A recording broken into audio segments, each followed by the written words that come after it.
Washingtondan Amerika ovozi namoyish etadi. Shu kunning eng dolzarb mavzulari: Markaziy Osiyo, xalqaro hamjamiyat, Amerika xalqi va hayoti, siyosiy, ijtimoiy va madaniy yangiliklar. Bularning hammasi bizning kundalik radio dasturlarimizda va haftalik Amerika manzaralari ko'rsatuvida.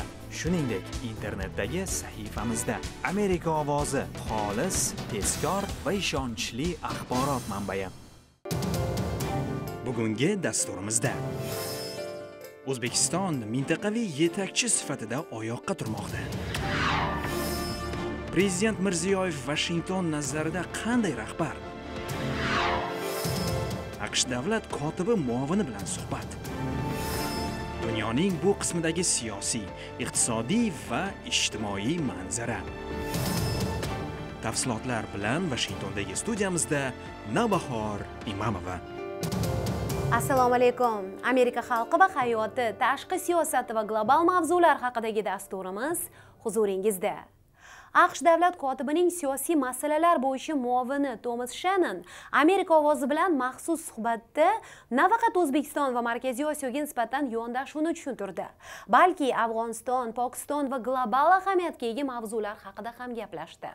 Shennon nazarida O'zbekiston rahbari Shavkat Mirziyoyev o'zgarishlar qilishga qodir va bu borada kuchli irodaga ega. Islohotlar jarayoni murakkab, lekin orqaga qaytmaslik kerak deydi u. Qadamma-qadam bir maromda oldinga intilaverish lozim. Washington bu borada O'zbekistonga yaqindan yordam berishga bel bog'lagan.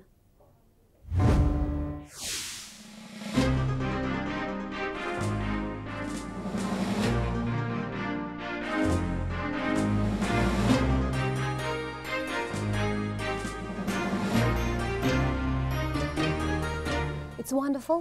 Janob Shennon, avvalo suhbatlashish imkoniyati uchun rahmat. Sizga ham rahmat. We know that Markaziy Osiyoga borib turibsiz. Bilishimizcha siz mintaqa shaydosisiz. Judayam. Your most recent trip was to Uzbekistan.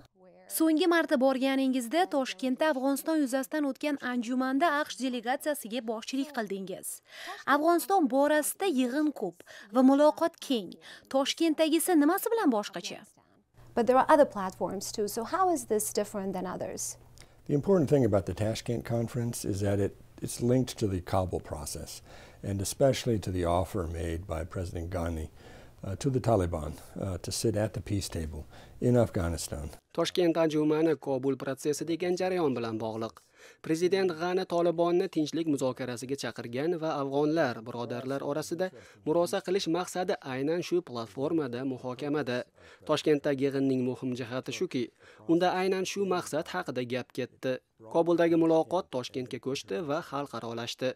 Ishtirokchilarning soni oshdi, Tolibonga chaqiriq kuchaydi. Yagona yo'l muzokara qilish va xalqaro hamjamiyat Kobul taklifini yoqlaydi va afg'onlar bir-biri bilan yarashishini istaydi deya baralla bayon qilindi. The international community wants to see a successful reconciliation process.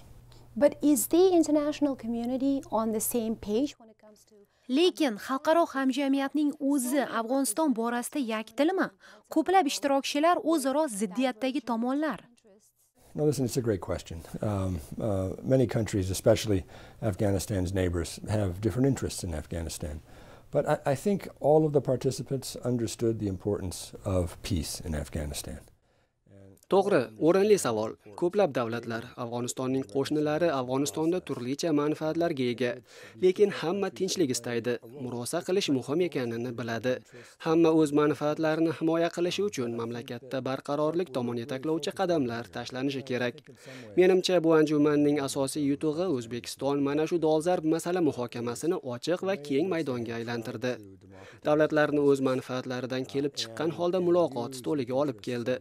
Anjuman Afg'onistonda Tolibon va markaziy hukumat orasida murosa zarurati nafaqat bu yurt, balki xalqaro tinchlik va farovonlik, taraqqiyot va yangi imkoniyatlar tomon yo'l ochishini ko'rsatib berdi.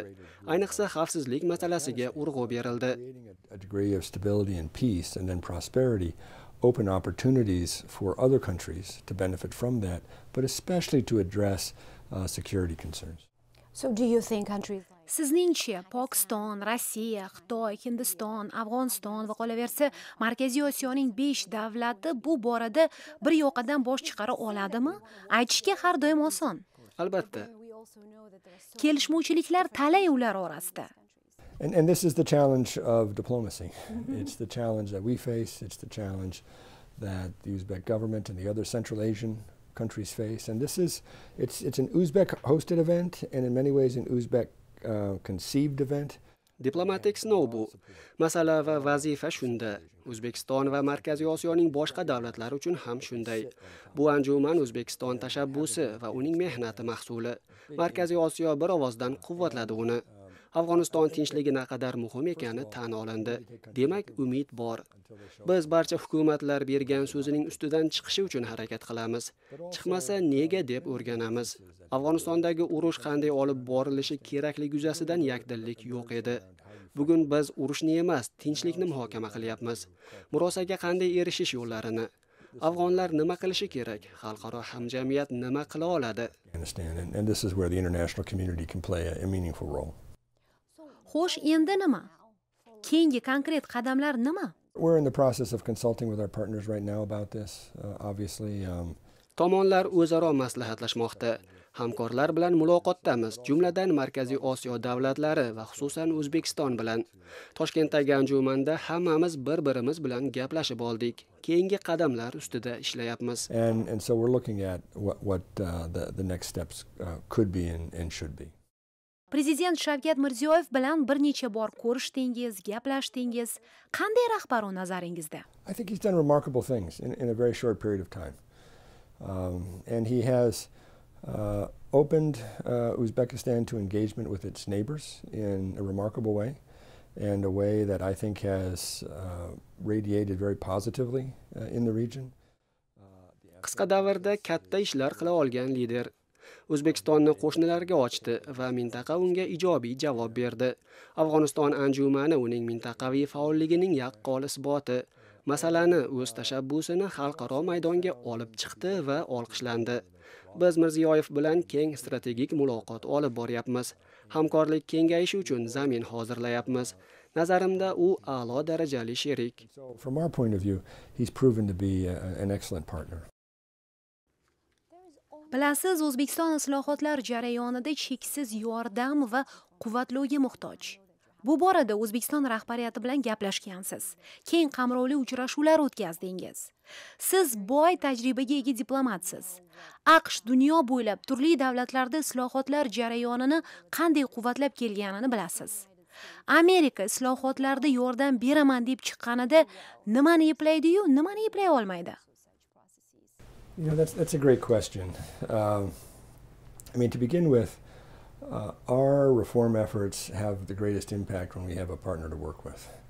When we have a partner that understands the importance of the reforms and is prepared to take the steps necessary to begin a reform process. Ajoyib savol. Islohotlarga yordamimiz hamkor davlatning irodasiga bog'liq. Real o'zgarishlar qilaman degan tomon bilan ishlaganimizda ko'magimiz samara bergan. Sabr toqat hamda davomiylik va bir maromda harakat qilishga kelganda orada tushunmovchiliklar bo'ladi. Aytmoqchimanki, islohotlarni boshlayotganda jarayonni belgilab olish kerak. Proses siyosiy jihatdan to'xtovsiz bo'lishini ta'minlovchi qarorlar qilish kerak. Shundagina qadamma-qadam yutuqqa erishish mumkin. Har bir qadam maqsadga muvofiq bo'lishi zarur. Jarayon sekin, vaqt kerak. Markaziy Osiyoda islohotlar qilish oson emasligini tushunamiz. Boy o'tmishga ega mintaqa, lekin siyosiy tuzumlar bu borada tajribaga ega emas. Sovet o'tmishi, mustaqillik yillaridagi mashaqqatli davr, xalqaro maydonda o'rin topish, xavfsizlikni ta'minlash, qiyin sinovlar. Islohotlarda samarali yordam bera olish bizdan o'sha murakkab muhitni tushuna olishni talab qiladi. Lekin ko'p narsa islohotlar boshida turgan hukumat va uning rahbariga bog'liq. As we engage, we have to understand the context in which we're working. But it's all about Demak, Mirziyoyev siz uchun kuchli irodali sherik, yaqindan ishlasa bo'ladigan, shundaymi? He's been a good partner for us. I mean, obviously this is a process. And the Uzbeks are evaluating us as we evaluate them. But I think what has emerged, at least in my visits to Uzbekistan and in my engagement with the government, Yaxshi ishlayapmiz u bilan. O'zbekiston xalqi singari biz ham shoshmasdan tahlil qilyapmiz. O'z uchrashuv va muloqotlarimga asoslanib ishonchim komilki, O'zbekiston hukumati biz bilan yaqindan ishlashni va keng hamkorlik qilishni istaydi. O'zbekiston hukumati va biz barcha imkoniyatlarni ishga solgan holda harakat qilishga kelishib olganmiz. Aloqalarimiz kuchayar ekan, har bir ishimiz islohotlar jarayonida madad bo'lsin deymiz. Biz O'zbekiston, Yevropa davlatlari va Osiyo mamlakatlari bilan ham hamkorlikni oshirsin deymiz. Where does Central Asia AQSh tashqi siyosiy prioritetlarida Markaziy Osiyo qay o'rinda? well, I mean, it's an important part of the world. And Biz uchun juda muhim mintaqa. Turli o'yinlar va kuchlar orasida qolmay mustaqil bir region sifatida oyoqqa turishga harakat qilayotgan hudud. AQSh u yerda o'yin o'ynamayotganini qayd etib keladi. Shunday, our purpose through our different efforts in the region, especially the C5+1 initiative, maqsadimiz Markaziy Osiyoning 5 davlati bilan yaqindan hamkorlik qilish va mintaqa atrofidagi mamlakatlardan farq qiladigan o'ziga xos bir sherik bo'lish, uzoqdagi ishonchli tayanch bo'lishni istaymiz. Boshqa davlatlar singari bu mintaqa mamlakatlari ham o'z tarixiga ega. Qo'shnilar bilan til topishishga majbur. Shu bilan birga dunyo bilan bog'lanishni, xalqaro tizimlarga ulanishni istaydi. Biz ham shuni xohlaymiz. Mushtarak manfaatlarga ega sherik bo'lishni. going away. And that they have to find ways to build relationships with those neighbors. When you talk to the Central Asian officials, do you Markaziy Osiyo rahbarlari bilan gaplashganingizda ulardan kelasi 10-15 yil uchun biror reja yoki uzoq muddatni ko'zlovchi maqsad haqida eshitasizmi? AQSh kelajakni odatda shunday rejalaydi. Strategiya shunga qarab belgilanadi. Is being built now, and it's being built through the engagements that we're seeing in the region, because the C5 now meets on its own, and so they're having these larger discussions. Mana shu maqsadlar haqida ish ketmoqda hozir. Mintaqada birdamlik kuchaygani sari uzoq muddatli rejalar va kelajak haqida tasavvur shakllanadi. O'zlari bu borada gaplashmoqda. It has to be respected and understood, but there are areas. Ular bir-birining yaqin kelajakdagi vazifa va xavotirlarini tushunadi. Chegara xavfsizligi, suv ta'minoti, tijorat, xizmatlar, Afg'oniston va boshqa sohalardagi hamkorlikni kengaytirish uchun real harakat bor. O'zbekistonning ochilayotgani bu jarayondagi asosiy turtki. Hukumatlar yangicha ruhda strategik fikrlay boshlagan. Especially because of the new openness in Uzbekistan and how it's engaging with the Central Asian countries. We're seeing a more expansive kind of strategic thinking being done by the regional governments. Siz o'zingiz regionni 10-15 yilda qayerda ko'rasiz? Qayerda ko'rishni xohlar edingiz? Well, so much will depend on the decisions that are made. Number one, so much will depend on what happens in Afghanistan. Hammasi qarorlarga bog'liq. Afg'onistonda nima bo'lishiga bog'liq. Markaziy Osiyo va uning atrofidagi davlatlar orasidagi hamkorlikka bog'liq. Bizning ular bilan aloqamizga bog'liq. Immediately on Central Asia, Russia, China. Rossiya, Xitoy, Hindiston, Pokiston, Eron, Turkiya o'z tajribamga asoslanib mintaqa rahbarlari, tashqi ishlar vazirlari bilan so'zlashuvlarimga tayanib aytamanki, Markaziy Osiyo qudratli davlatlar orasida o'yinchoq bo'lishni aslo istamaydi. U tijoriy, siyosiy va madaniy ko'prik bo'lishni istaydi. 21-asrdagi taraqqiyot va o'zgarishlar maydoni bo'lishni, strategik hudud sifatida ahamiyatini oshirib, o'z farovonligini ta'minlashni, boshqalarga ham madad bo'lishni istaydi. Markaziy Osiyo barqaror va to'q davlatlar jamlanmasi sifatida ko'tarila oladi. Yevropa, Shimoliy Amerika, Osiyo va boshqa taraflar bilan mustahkam rishtalarga ega, o'ziga ishongan davlatlar bo'la oladi. Sarmoya, tijorat, hamjihatlik va totuvlik maydoni. Areas of either cooperation or competition in the 21st century. and we hear very similar vision from some of the Central Asian Mintaqa rahbarlaridan ham shunga o'xshash gaplarni eshitamiz. Markaziy Osiyo xususida bilganlaringizga asoslanib, asosiy muammolar nimada degan bo'lardingiz? Well, first, the security concerns of these countries are real. And up to this point, they've done a pretty good job of... Avvalo, xavfsizlik bilan bog'liq masalalar, real tahdidlar bor. Qonli ekstremizm, Afg'onistondagi yangi to'dalar, xususan Islomiy davlatning Xuroson bo'limi hukumatlarni xavotirga soladi. Afg'onistonda tinchlikka erishilmas ekan, mintaqa ham xavf ostida deya tashvishlanishadi. Biz bu borada harakatdamiz, terrorizmga qarshi zarba berishda davom etyapmiz. Lekin Afg'onistondagi mojaroga barham berilmas ekan, bu mamlakat tahdid o'chog'i bo'lib qolaveradi. Mintaqa davlatlari bu borada jiddiy o'ylab keladi. And how the kinds of security decisions that are made. Also, the continuing consolidation of democratic gains is going to be important, and that means the continuing consolidation of gains in human rights.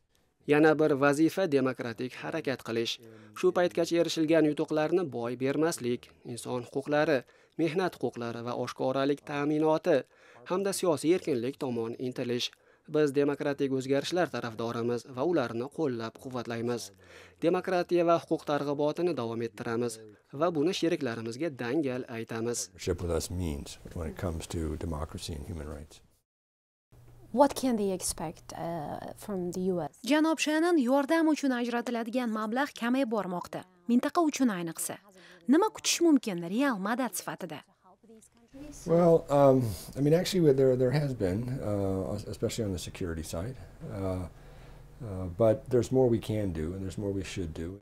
Xavfsizlik yuzasidan yordam uchun mablag' bor, lekin umuman olganda to'g'ri ko'proq moliya zarur. Washingtonda tashqi yordam borasida qizg'in bahslar ketmoqda. Kongress bu masalaga yangicha e'tibor bilan qaramoqda.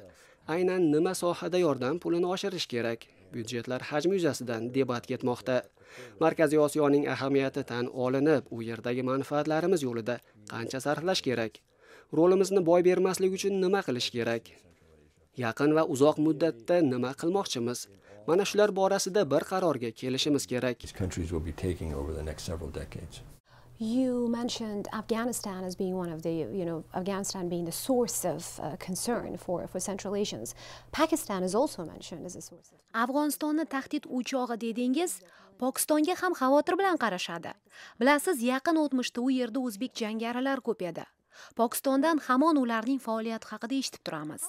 Markaziy Osiyo bu davlat bilan ekstremizm va terrorizmga qarshi qanday ishlashi mumkin? Siz qanday yordam bera olasiz bu borada? Well, I'm not sure how much we can help that process, because this is really something that the Pakistanis have to understand. Tomonlarning o'zi kelishib olishi kerak. Kimga nima muhim? Afg'onistonda tinchlikka erishish uchun nima qilmoq zarurligiga urg'u berish kerak. Urushni qanday davom ettirishga emas. Mana shu jarayonda Pokiston juda muhim rol o'ynaydi va o'ynashi kerak. Agar sidqi dildan ahd qilsa, o'zi va Markaziy Osiyo uchun yangi imkoniyatlar ochilishi aniq. Start a larger reconciliation process. That Pakistan can play a meaningful and important role in that process. And if so, it will open, I believe, the possibilities for deeper conversations, especially with neighbors and especially with Central Asian countries. Markaziy Osiyo davlatlari va Pokiston orasida qator yo'nalishlarda hamkorlik bor. Ikki tomonlama aloqa mavjud. Lekin aynan terrorizm va ekstremizmga qarshi kurashga kelganda mintaqa kuchli sheriklarga tayanishni istaydi. Shuni aytishadi rasmiylar mintaqada. Ular AQShdan ko'proq harakat kutadi. Pokistonga bosimni ushlab tursin deyshadi. Tushunamiz buni, lekin hamma narsa bizga bog'liq emas. Pokiston uchun Xitoy juda muhim davlat. Rossiyachi? Russia is not as big a partner as China is. Pokiston uchun Xitoy eng kattasi.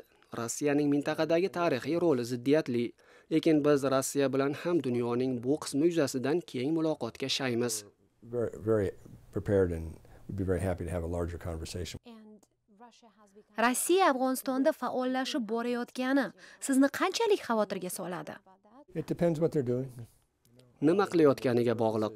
Agar maqsad tinchlik bo'lsa va Rossiya afg'onlarning murosa qilishi tarafdori bo'lsa, biz buni olqishlaymiz. Intervyuni to'liq holda saytimizda va ijtimoiy tarmoqlarda tomosha qilishingiz mumkin. AQSh Markaziy Osiyo aloqalari haqida saytimizda alohida sahifamiz bor, yangilik va tahlil ham o'sha yerda. Washington choyxonasi internetda ko'p tomosha qilinadigan ruknimiz. Vatandoshlar bilan turli mavzularda suhbatlashib boramiz. Bu ko'rsatuvning oxirgi sonlarida masalan Amerikada informatsion texnologiya sohasida ta'lim berayotgan dargohlarning asoschilari bilan muloqot qilganmiz. Yana bir sonida esa bir vatandosh stipendiya va grant asosida bilim olish, AQShda o'qish sirlari bilan o'rtoqlashgan. Tomosha qiling. Bu ko'rsatuvimiz esa davom etadi.